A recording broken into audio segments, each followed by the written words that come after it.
तो चलिए आज की इस वीडियो में हम एक इम्पोर्टेंट टॉपिक को कवर करेंगे कि आज हम देखेंगे कि आज एक ही शब्द को इस्तेमाल करके, एक ही वर्ब को इस्तेमाल करके हम अलग अलग टेंस में अपने सेंटेंस को कैसे बना सकते हैं। 10 तरीके से आज आप अपने सेंटेंस को बनाना सीख जाओगे बिल्कुल आसानी से। इस वीडियो को सिर्फ आपको लास्ट तक देखना है। तो चलिए स्टार्ट करते हैं। तो देखिए, वीडियो को आगे बढ़ने से पहले, सेंटेंस को बनाने से पहले हेल्पिंग वर्ब का कॉन्सेप्ट समझ में आना चाहिए। पहले मैं इसे समझा देता हूँ। तो देखिए, सबसे पहले प्रेजेंट इंडेफिनिट में, प्रेजेंट में हेल्पिंग वर्ब का जो यूज होगा वो is, are, am, has, have और डू या डज का प्रयोग होगा।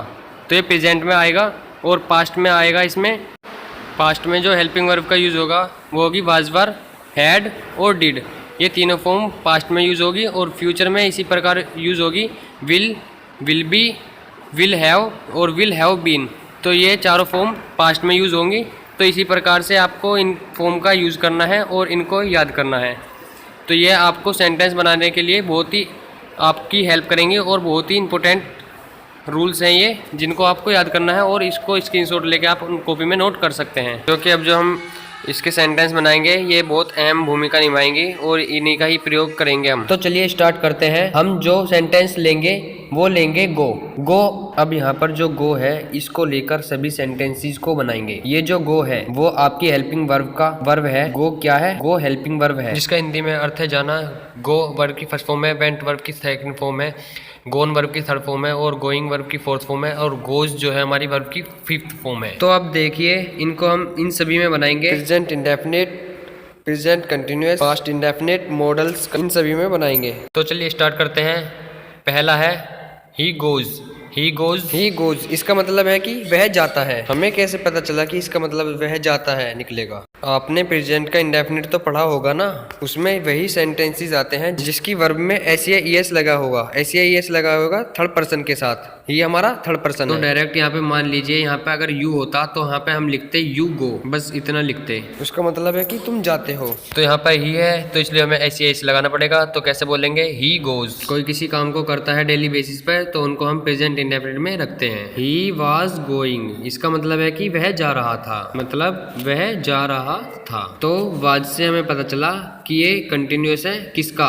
पास्ट का। ये पास्ट का कंटिन्यूअस है। गलती से अगर यहाँ पे इज, आर, एम में से कोई होता तो यहाँ इस पर हमें पता चल जाता ये कंटिन्यूअस है प्रेजेंट का, कि वह जा रहा है। ही वेंट, वेंट इसकी सेकंड फॉर्म है। क्या है? वेंट इसकी सेकंड फॉर्म है। अब सेकंड फॉर्म कहाँ यूज होती है? सेकंड फॉर्म यूज होती है पास्ट के इंडेफिनिट में। तो वहां पर हम सेकंड फॉर्म का यूज करते हैं। तो इसका मतलब बन गया वह गया, पास्ट इंडेफिनिट में। अब देखिए, ही माइट बी गोइंग। तो माइट आपकी मॉडल वर्ब है और मॉडल वर्ब में लगा हुआ है बी। और बी के बाद आप जब भी वर्ब में आईएनजी लगाएंगे, गोइंग में कुछ भी हो सकता है वर्ब, तो जब आईएनजी लगाएंगे वर्ब में तो इसका मतलब है कि कोई भी किसी काम को कर रहा होगा। तो ये मॉडल का कंटिन्यूअस है। नेक्स्ट है ही डज नॉट गो। इसका मतलब है कि वह नहीं जाता है। अब डू डज का इस्तेमाल हम कहाँ करते हैं? डू डज का इस्तेमाल करते हैं हम प्रेजेंट के इंडेफिनिट में। उससे हमें पता चल जाता है कि ये प्रेजेंट का इंडेफिनिट है।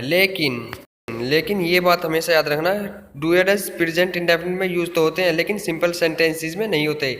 ये यूज होते हैं इंट्रोगेटिव में और नेगेटिव में। ये नेगेटिव है क्योंकि इसमें नोट लगा हुआ है। ये प्रेजेंट का नेगेटिव है। ही डिड नॉट गो, इसका मतलब है कि वह नहीं गया। ही डिड नॉट गो, वह नहीं गया। डिड का इस्तेमाल करते हैं हम पास्ट की इंडेफिनिट में। तो आप यहाँ देख सकते हैं, यहाँ पे डिड से पता चल गया कि ये पास्ट का इंडेफिनिट। और पास्ट के इंडेफिनिट में भी डिड का प्रयोग इन नेगेटिव और इंट्रोगेटिव सेंटेंसेस बनाने में करते हैं। He would not be going, इसका मतलब है कि वह नहीं जा रहा होगा। ये वुड क्या है? यहाँ पे मॉडल वर्ब है। मॉडल वर्ब में भी नेगेटिव। मॉडल में और देखिए ही कैन गो और इसके आगे आ जाएगा ही शुड गो। ये सभी मॉडल में आते हैं। यहाँ पर देखिए, यहाँ पे गोज आ गया है, कहीं पे गोइंग आ गया है, कहीं पे वेंट आ गया है और कहीं पे गो ही आ गया है। तो यहाँ पर देखिए, हमने इन सभी वर्ब का यहाँ पे यूज कर दिया है और इनका सेंटेंसेस आपके सामने बना के समझा दिए हैं। तो इस सभी को समझने के लिए आपको ये जो हेल्पिंग वर्ब है, जैसे वाज है, डिड है, डू, डज, नॉट, डिड, ये चीज़ है, इनको आपको समझना होगा और इनके अकॉर्डिंग ही आपको वर्ब को देखना है कि वाज के साथ गोइंग लगता है, वाज में आईएनजी लगता है। तो ये तो आपको पता होना चाहिए कि मॉडल वर्ब जो आती है वहाँ पे आईएनजी फॉर्म आती है, वर्ब की फर्स्ट फॉर्म आती है, और कि डू या डज के साथ वर्ब की फर्स्ट फॉर्म लगती है, इज एम आर के साथ वर्ब की फोर्थ फॉर्म में लगती है, गोइंग वाली फॉर्म लगती है। अब जैसे प्रेजेंट इंडेफिनिट में थर्ड पर्सन सिंगुलर है तो उसके साथ एस वाली फॉर्म लगती है। ये सभी चीज आपको पता होनी चाहिए। तो यहाँ पे हमें पता चला वर्ब की फर्स्ट फॉर्म में एस लगती है, वो भी प्रेजेंट में लगती है, सिंगुलर के साथ यानी कि एक वचन के साथ। और यहाँ से हमें पता चला कि वाज वर्ब हमारे पास्ट में यूज होते हैं। यहाँ से पता चला कि हमें वर्ब की सेकंड फॉर्म पास्ट इंडेफिनिट में लगती है। और यहाँ से हमें पता चला है कि ये मॉडल है, कंटिन्यूटी वाली मॉडल टेंस है। इसमें डूडज से हमें पता चला है कि डूडज का प्रयोग प्रेजेंट के नेगेटिव और इंट्रोगेटिव सेंटेंसेस को बनाने में होता है। डिड से हमें पता चला है कि ये पास्ट में यूज होता है, पास्ट के वो भी इंट्रोगेटिव और नेगेटिव सेंटेंसेस में। तो यहाँ पे वुड, कैन, शुड ये सभी हमारी मॉडल वर्ब होती हैं। और यहाँ पे आप सभी ने देखा कि एक ही वर्ब से हमने कितने सारे सेंटेंसेस बना दिए हैं। आपने ये बनाना सीख लिया है और इसको आपको रिवाइज करना है अच्छी तरीके से। तो चलिए देखते हैं अब हम नेक्स्ट। अब देखिए हम एक सेंटेंस को, यहाँ पे एक सेंटेंस लिखा हुआ है, वह अंग्रेजी पढ़ रहा है। इसको अलग अलग ट्रांसलेट करके देखेंगे, अलग अलग पार्ट में प्रेजेंट में कैसे बनेगा, ये पास्ट में कैसे बनेगा और इन सभी में किस तरीके से कैसे बनेगा। इसका समय चेंज करके देखेंगे। प्रेजेंट में इसकी इंग्लिश क्या होगी, देखिए ही इज रीडिंग इंग्लिश, ये प्रेजेंट का कंटिन्यूअस का टेंस है। वह अंग्रेजी पढ़ रहा है तो इसकी इंग्लिश हो जाएगी he is reading English. Next है पास्ट में कैसे बनेगा, वह अंग्रेजी पढ़ रहा था, ही वाज रीडिंग इंग्लिश। ठीक है, तो अब यहाँ पे देखिए, यहाँ पे इज था, यहाँ पे वाज है। चेंज कुछ भी आया नहीं आया, यहाँ पे ही का ही आ गया, रीडिंग का रीडिंग आ गया, इंग्लिश का इंग्लिश आ गया। चेंज हुआ है इज से सिर्फ वाज का। तो हमें यहाँ पर एक चीज पता चलती है, हेल्पिंग वर्ब चेंज होने से सेंटेंस का समय चेंज हो जाता है, टाइम चेंज हो जाता है और टेंस चेंज हो जाता है। तो अब देखिए, he will be reading English, वह अंग्रेजी पढ़ रहा होगा। आने वाले कल की बात की जा रही है, फ्यूचर की, तो ये फ्यूचर में है। देखिए सब कुछ सेम है, बस ये जो रेड कलर के वर्ड है सिर्फ यही बदले हैं। इनसे हमें पता चलता है कि यही हेल्पिंग वर्ब है। He might be reading English, वह शायद ही अंग्रेजी पढ़ रहा होगा। तो यह क्या है, मॉडल वर्ब है। माइट के साथ हमें बी लगाना पड़ता है। ये जो माइट है ये मॉडल वर्ब है, क्योंकि हमें इसमें सेंटेंस में कंटिन्यूटी दिखानी पड़ती है, तो इसलिए हम माइट बी लगाते हैं। नेक्स्ट है negative, he does not read English. इसका मतलब है वह अंग्रेजी नहीं पढ़ता है, he does not read English.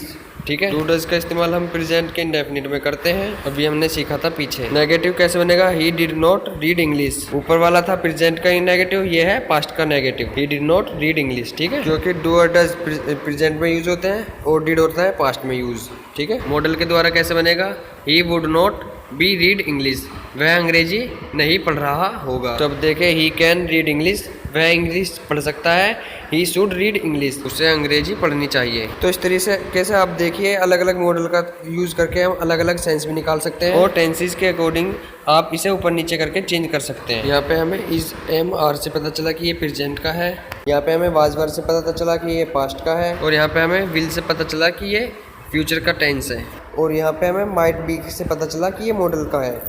तो इसी प्रकार यहाँ पे डूडज से पता चला कि ये प्रेजेंट का है, इंडेफिनिट ये पास्ट का है, वुड, कैन, शुड ये तीनों हमारी मॉडल वर्ब है। तो इन सब चीज़ से आपको ये पता चलती है। तो इतना आप पे क्लियर हो चुका है। अब आगे देखते हैं। अब मैंने जो आपको हेल्पिंग वर्ब बताई थी, तो मैं उनके बारे में आपको बताने वाला हूँ, ताकि आपको उनके बारे में सब चीज़ थोड़ा सा सेंस पता चल सके। तो अब यहाँ पे देखिए, जहाँ पे भी हम इज आर एम को लगाएंगे तो वहाँ पर कोई काम भी, जो भी काम हो रहा होगा वो लगातार चल रहा होगा।